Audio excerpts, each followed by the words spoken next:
Folks, we come here today to share our grief and our mutual sorrow over the loss of a great husband, father, and friend. But more than that, we're here to share our mutual joy at having known and loved him and to have been the recipients of his wisdom and his unqualified zest for life. I feel sorry for all of the people who never had the good fortune to know this amazing man.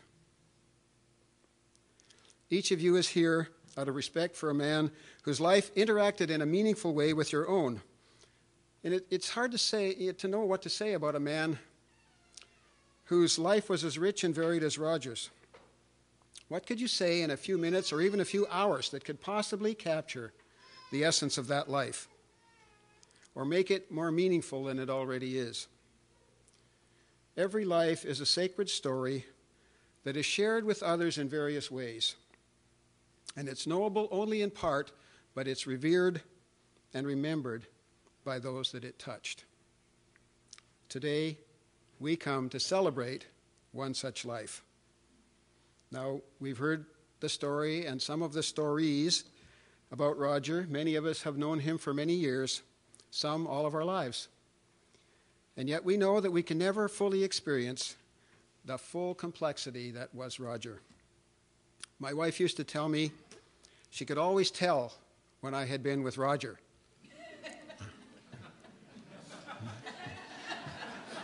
Not quite sure how I should take that, but she said I always came home a different person. And when pressed, it was kind of like, well, gentler, more patient, more accepting, more thoughtful. And I realized whenever I was with Roger, he made me want to be a better person. I know that sounds like a line from a movie, but it was true. And that's the effect that Roger had on people. When we hadn't been together for a while, I used to joke with him that I needed a Roger fix. So we would have to make arrangements so that we could get together, so that I could experience that again.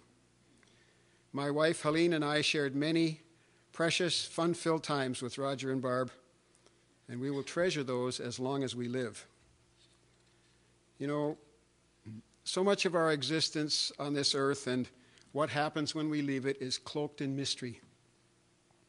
And yet this is something that we can grasp and hold on to as being something real. The memory of Roger that lives in each of us. See, nobody really knows what happens when we die. We religious types are supposed to have all the answers in that department, but as far as I know, no one's ever come back to tell us whether we're right or not. But science tells us that we are energy, and that energy cannot be destroyed. I believe that God is energy. It's the life force that creates and sustains all of life. And so in some mysterious way, something of us continues to exist and becomes part of that spiritual energy that we call God. We celebrate today, even though we're grieving, because Roger's life was a life of such rich experience. It was a life that exemplified the value of artistic and creative enterprise, and we celebrate because, frankly, the alternative is unthinkable. When faced with the choice of despair or hope, we choose hope. Life can be uncompromising, painful, at times harsh, and a mighty struggle.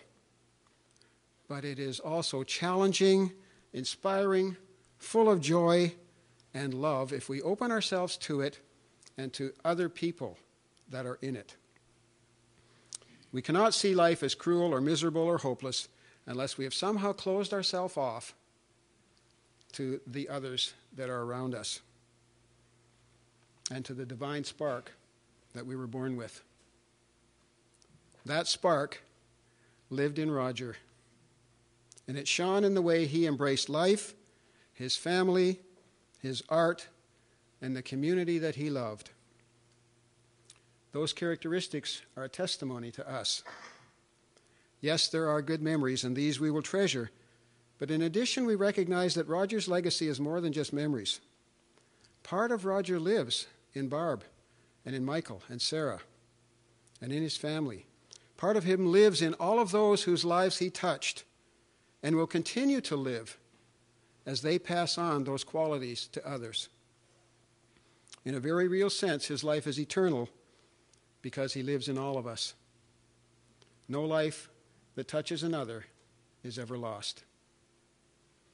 So in the words of one of my favorite authors, Bishop John Shelby Spong, let us resolve to treasure those persons with whom our lives are emotionally bound and enjoy the expanding privileges of their friendship.